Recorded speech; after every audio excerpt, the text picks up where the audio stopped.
لو جدول مواعيد مسلسلاتك في رمضان أطول من قائمة مشتريات السوبر ماركت، لو شاغل بالك بمصير الأبطال أكتر من صلاة التراويح، فمبروك، انت دخلت رسميا مرحلة التوهان الدرامي.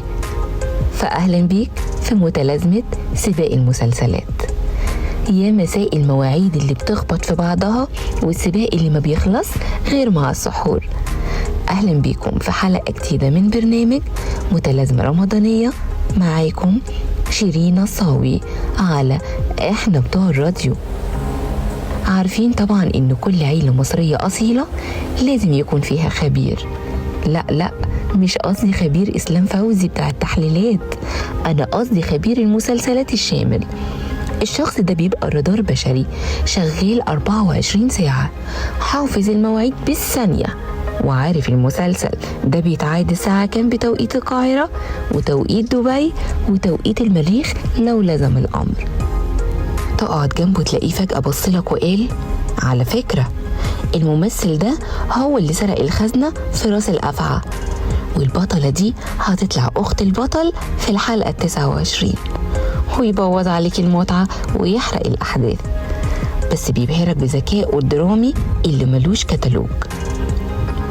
الصبح تقولي نفسك النهاردة حلقة واحدة كفاية عشان ألحق التراويح واللمة، تيجي الساعة 8 بالليل تلاقي نفسك محاصر بين ونين سلكان والست موناليزا وإفراج، وتنهار العزيمة وتنسى الورد اليومي، وتفوق وانت بتدور على الحلقة المسربة على تيك توك الساعة 3 الفجر.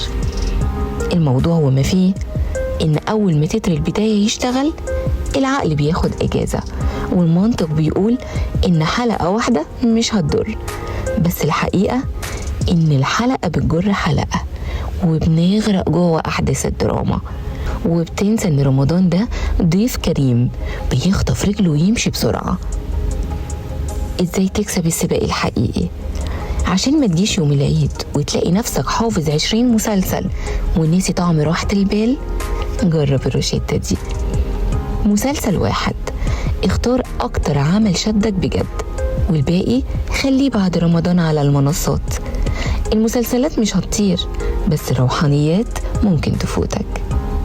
خلي الريموت يصوم معاك وقت التراويح، صدقني مش هيزعل. التراويح والتهجد خط احمر، وقت التراويح الفيشة مفصولة، انزل الجامع وعيش الاجواء. النفحات دي غالية والمسلسلات بتتعاد، الخير اولى من الفرجة. لمة عيلة حقيقية، صدقة صغيرة، مكالمة تطمن بيها على حد، دي مشاهد اهم من اي نهاية مسلسل. في النهاية استمتعوا بالدراما واضحكوا وتسلوا، بس ما تخلوش السباق ده يسرق منكم أغلى 30 يوم في السنة.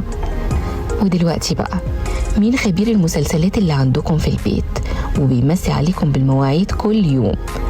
ومنشن لصاحبك اللي بيحرق لك الأحداث من أول حلقة. كنت معاكم شيرين الصاوي على احنا بتوع الراديو، واستنوني في متلازمة جديدة من برنامج متلازمة رمضانية.